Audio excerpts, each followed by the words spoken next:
Today we're discussing a group of interconnected poems by a group of American poets of the mid-century.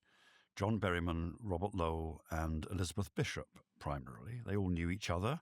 They all had a strong sense of themselves as being part of a kind of generation or part of a group. And that powerful sense of identity, Mark, it's a little bit like the English poets of the 30s or the Romantic poets like Byron and Shelley. Yes, they definitely thought of themselves as poets writing after modernism, that they'd absorbed the lessons of T.S. Eliot, in particular, Ezra Pound. Robert Lowell's first recorded letter, was to Ezra Pound saying, "I want to come and study with you, Ezra. I'm on my way to Rapallo."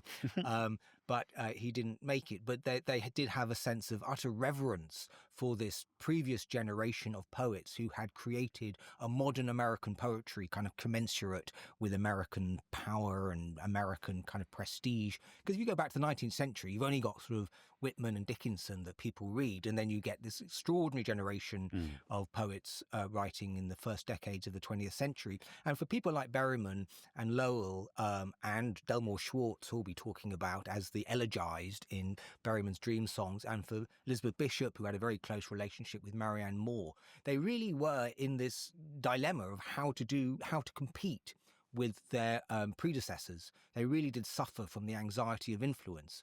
And particularly Lowell and Berryman both took an awful long time to get going. Their early work is more or less unreadable, I'm afraid. Well, for me, it is anyway. It's really kind of clotted and tense and gnarly, as they say. But what is interesting, that both of them are very famous for their elegies. You know, Lowell most obviously for the poems collected in Life Studies about his parents. And Berryman was a bit like Emmeline Grangerford from our earlier episode in Huckleberry Finn. Every time anyone died, he was on the scene. He rolls off elegies for Frost, for Wallace Stevens, for R.P. Blackmore. As soon as anyone hits the funeral bell goes, Berryman is in there with an elegy. But just the point to make about their early work is that, I mean, Lowell's big early poem, A Quaker Graveyard in Nantucket, is a kind of elegy. And it's actually to show their kind of reverence for tradition. It's the same length as Lycidas, and it's a dialogue with Lycidas. So I suppose before we get on to the ways in which they reshape the elegy, it's worth saying that the elegy, or the writing about dead people, was a portal into poetry for them in a really kind of overwhelming way, I think. Yes, and you make the very good point there that they're obviously writers that we think of, I suppose, typically as confessional, and therefore, as it were, writing out of raw experience in some way. But actually, they're deeply literary writers too, aren't they? They're kind of academic writers, almost in some sense. These are a group of writers, most of whom have some connection with universities at some point in their professional lives, and some of whom spend their entire lives in universities. Yeah, that's the great shift that happens in post-war American writing. And there's a lot of recent criticism exploring the effect of institutions on the ways in which these poets evolved. I mean, in terms of the history of that, Robert Frost was the one who first got into university teaching and sort of almost brokered the deal. And they all go to school on his putt. So they're all following in the Frostian tradition. And it got to be in the 40s and 50s, you had to have a mad poet on campus. Otherwise, you didn't really get accreditation.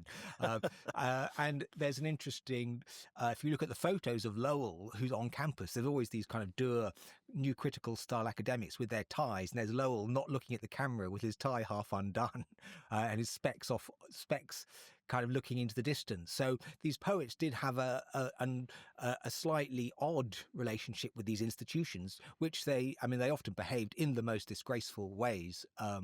And somehow that was almost part of the deal, that if you got a mad poet, then you expected him to act in a slightly mad way, which Berryman and Lowell did, they really ticked those boxes. They went for it. Okay, well, let's start with the very powerful series of poems that Berryman writes about Delmore Schwartz. And this appears in a collection of poems, a kind of poem that Berryman invents and calls a dream song, which is, roughly speaking, 3 stanzas each of 6 lines. And we can talk a little bit more about the voice and the style of those poems when we come on to consider one or two. And this sequence of 10 poems comes in a book he publishes in 1969 called His Toy, His Dream, His Rest. So we should say something, I suppose, first about Schwartz and why he matters so much to Berryman. Yes, well, of all the crazy poets in universities, Delmore Schwartz was the craziest, and he's memorialized by Saul Bellow in Humboldt's Gift, which some of our listeners may well have read. And he was the kind of poet that lots of people wrote poems about. He was larger than life, partly because he was so extraordinarily gifted, and his debut in Dreams Begin Responsibilities, a wonderful short story that's the first piece in an edition of Partisan Review.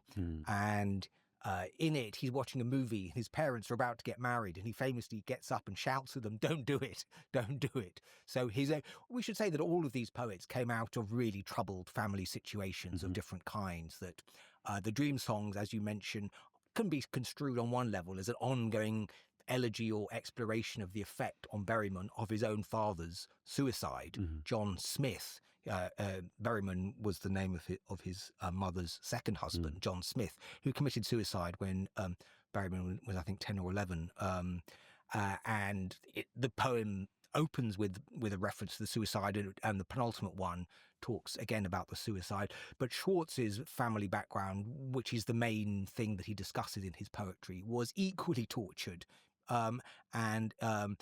Unfortunately, as Berryman, perhaps rather tactlessly points out in poem after poem, after this brilliant start that Schwartz made, and he was hailed as the great young American poet, as somehow the future, the heir to T.S. Eliot, that we had a very vexed relationship with Eliot because Eliot was anti-Semitic in various ways, and Schwartz noted that and wrote to complain about it.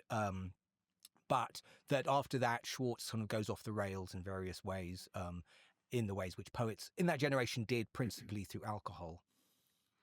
He also tries to write a great modernist epic, doesn't he, called Genesis, which in preparation for this program I looked at for the first time, and it's terrible. Yes. It's really bad. Yes, I mean, Berryman is right that later Schwartz is not as good as early Schwartz. He has a terrible misfortune, doesn't he, that the greatest thing he ever wrote was the first thing he published. Yes, I mean, some of those early poems are good as well. I mean, as well as but his other prose works are very entertaining, gossipy, rather catty accounts of literary New York.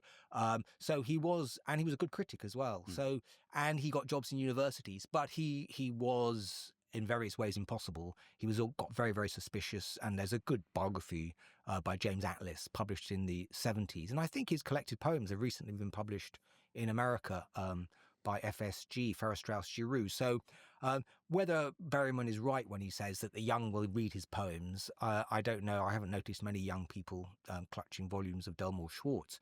But he filled the notion which they all had, that the poet, to be a good poet, had to be a poet maudit, to use the phrase which Lowell uses in his elegy for Berryman.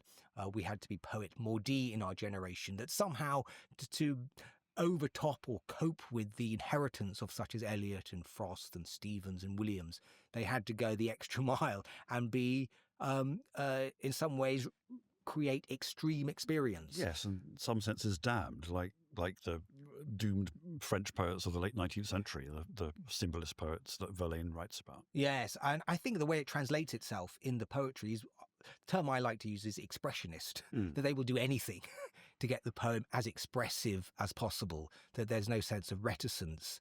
And obviously Plath, whom we'll be talking about in a later session, was also part of she studied with Lowell, was also part of this group, who were almost dicing with death, that Berryman, Plath, Jarrell, and Sexton all committed suicide.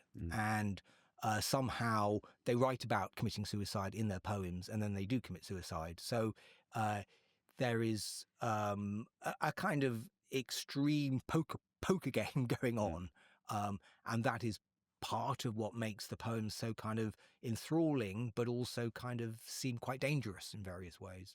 So Berryman and Schwartz first meet in Harvard, don't they? Where they're junior faculty. They're complaining bitterly about having to mark so many scripts and papers.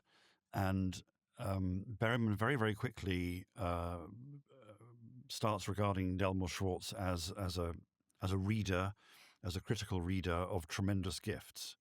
There's another great biography of Berryman by John Haffenden, and I was reading that and found this wonderful letter that Haffenden quotes, where Berryman talks to one of his friends about a poem he's just finished, and he says, "I've just decided to let God, i.e. Delmore, look at it." So the person he's elegizing in these dream songs written, some decades later, is a person who in his youth was the most extraordinary talent and the most extraordinary kind of potential. And it all kind of comes to nothing. In a, as you say, in a collapse partly of alcohol, but also of acute mental illness too, Yes. it should be said. Yes, I mean, he did manage to keep going teaching at universities, and he actually taught Lou Reed up at Syracuse. So he did. And Lou Reed writes an elegy for him that's on the Blue Mask album. And Lou Reed talks about him as, completely transformative of his life, that when he met Schwartz, that was when he realized he was destined for great things. So Schwartz did have a kind of galvanic effect on those who interacted with him, even towards the end. But by the very end, he's living kind of anonymously in a midtown Manhattan The hotel. Chelsea Hotel. It's not the Chelsea, is it? No, it's not. It's in the That's midtown. where he died, is the Chelsea Is it? Hotel, isn't Right. it? Yeah. And he is found. He slumps outside the elevator. He's taken. He dies in the ambulance on the way to the hospital, and his body isn't claimed for 3 days because no one knows he's there. So there's a sense in which he had descended into a sort of ghastly anonymity. Because to make another point, which Berryman makes it in the sequence, all these poets were obsessed with fame. They all wanted to be famous. Fame was somehow available, as it possibly isn't to poets these days, apart from Seamus Heaney, who's departed from us. That fame was actually up for grabs, and poetry mattered in mid-century America. And the fact that Schwartz had achieved such early fame and had then kind of lost the plot is central to Berryman's recreation of moments from their life together. So there's these elegies which are 146 to about 158 in the final published Dream Songs. They start off with what is almost a descent into a nekia, as they call it, a descent into hell. 146 begins, "These lovely motions of the air, the breeze, tell me I'm not in hell, though round me the dead lie in their limp postures, dramatizing the dreadful word instead for lively Henry, fit for debaucheries, and bird of paradise vestures."